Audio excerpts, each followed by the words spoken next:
மக்களை திசை திருப்பதற்கு எத்தனையோ வேலைகளை செய்கிறாங்க. இப்போ பாருங்கள், விலைவாசி ஏற்றத்திலேருந்து, மின் கட்டணத்தில் இருந்து, சொத்து வரியில் இருந்து சொல்லிக்கிட்டே போகலாம். இன்றைக்கி ஒரு நாள் காணாது. ஏன்னா அவ்வளவு விஷயங்கள் இருக்கும் பொழுது இப்போ திசை திருப்புவதற்காக அல்ல, உண்மையிலேயே இப்போ நடந்துக்கிட்டு இருக்கு பாருங்கள்.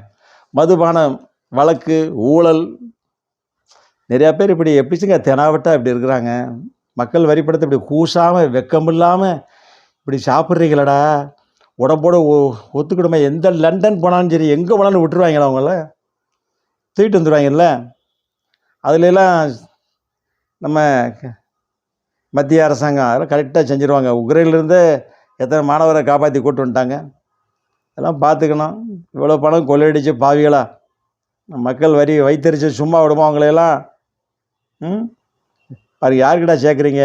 ஒரு தலைமுறைக்கு சேருங்கடா, 10 தலைமுறைக்கு வாழ நீங்கள் பார்க்க போகிறீங்களா கண்ணால் அப்படின்னு மக்கள் பேசிக்கிட்டு இருக்காங்க. அடுத்த வீடியோவில்